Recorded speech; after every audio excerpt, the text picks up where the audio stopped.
আসসালামু আলাইকুম। আজকে আমি পর্দা সম্বন্ধে কিছু কথা বলবো। পর্দা বলতে কি বোঝায়? পর্দা আল্লাহ তাআলার এক বিশেষ নির্দেশ। নারী ও পুরুষ উভয়ের জন্য পর্দা করা ফরজ।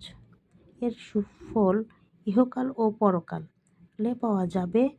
পর্দার কারণে ইহকালে হেফাজত ও নিরাপত্তা এবং সামাজিক শাস্তি ও স্থিতিশীলতা লাভ হবে। আর পরকালে এর প্রতিদানে মহান আল্লাহ নিয়ামত ও জান্নাত পাওয়া যাবে।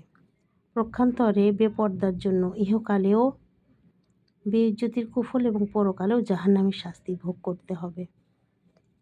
প্রত্যেক মানুষকেই মরতে হবে, কাজেই দুনিয়াতে কষ্ট করে হলেও পর্দা করাতেই মঙ্গল।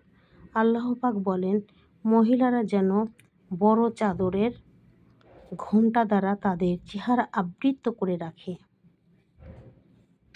নবী করিম সাল্লাল্লাহু আলাইহি ওয়াসাল্লাম বলেছেন, মহিলারা যেন তাদের পায়জামা পায়ের গোছা হতে 1 বিঘত পরিমাণ নিচে নামিয়ে দেয়। এ কথা শুনে হযরত উম্মে সালমা রাদিয়াল্লাহু বলেন, এ অবস্থায় তো তাদের পায়ের টাকনু হতে নিচের অংশ খোলা থাকবে। নবী করিম সাল্লাল্লাহু আলাইহি ওয়াসাল্লাম তখন বললেন, তবে 1 হাত নিচে নামিয়ে দিবে। কোরআনের অন্য এক আয়াতে মহিলাদেরকে বলা হয়েছে, তোমরা তোমাদের ঘরের ভিতর অবস্থান করো। আল্লাহ রাব্বুল আলামিন পবিত্র কুরআনে আরও বলেন, যখন তোমরা পুরুষেরা নিজেদের ব্যবহারের জন্য তাদের মহিলাদের নিকট হতে কোনো জিনিস চাবে, তখন পর্দার আড়াল হতে চাবে। অন্য এক আয়াতে আল্লাহ পাক বলেন, মহিলাদেরকে তাদের ঘর হতে বের করে দিও না, আর তারা নিজেরাও যেন বের না হয়। পর্দার গুরুত্বপূর্ণ। হযরত আয়েশা রাদিয়াল্লাহু বলেন, একজন মহিলা নবী করিম সাল্লাল্লাহু আলাইহি সাল্লামের কাছে চিঠি দেওয়ার জন্য পর্দার আড়াল হতে হাত বাড়িয়েছিলেন। আবু দাউদ নাসাই এই হাদিসে মহিলাদেরকে স্বয়ং নবী করিম সাল্লাল্লাহু আলাইহি সাল্লামের নিকট হতেও পর্দার বিষয় উল্লেখ হয়েছে।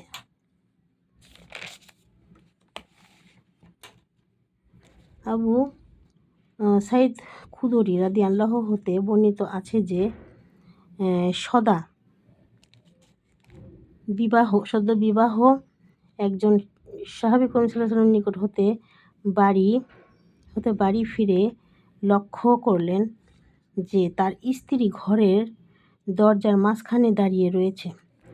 স্ত্রীর এরকম পর্দাহীনতা দেখে সাহাবী অস্থির হয়ে পড়লেন এবং স্ত্রীকে বর্শা দিয়ে আঘাত করতে উদ্যত হলেন। পর্দার হুকুম। কোরআন পাকের যে সকল আয়াতে পর্দার আদেশ করা হয়েছে, হে নবী, মুমিন পুরুষগণকে বলে দিন, তারা যেন তাদের স্ত্রীকে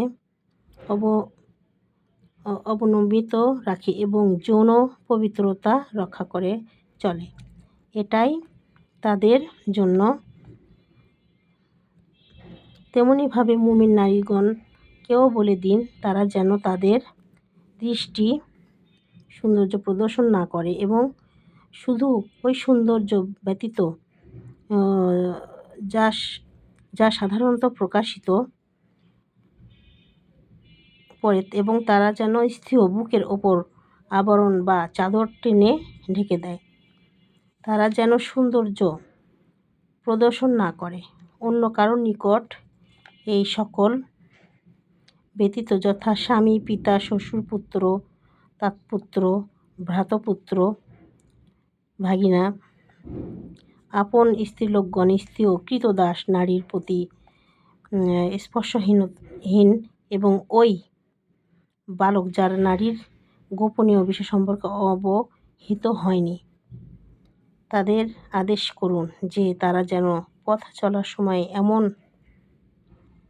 কোনো না করে যাতে তাদের অপ্রকাশিত সৌন্দর্য পদধূলিত হয়ে পড়ে। হে নবী, বিবিগণ, তোমরা তো সাধারণ নারীদের মতো নও। পরেশগারি অবলম্বন করার ইচ্ছা থাকে তাহলে বিনম্র সুরে কথা বলো। উপরে এক ধরনের আকাঙ্ক্ষা পোষণ করে বসবে সহজেই সরলভাবে। বলো, আপন ঘর থেকেও এবং অতীত জাহিলিয়াতের ন্যায় রূপ যৌবন প্রদর্শনী করে বেরিও না।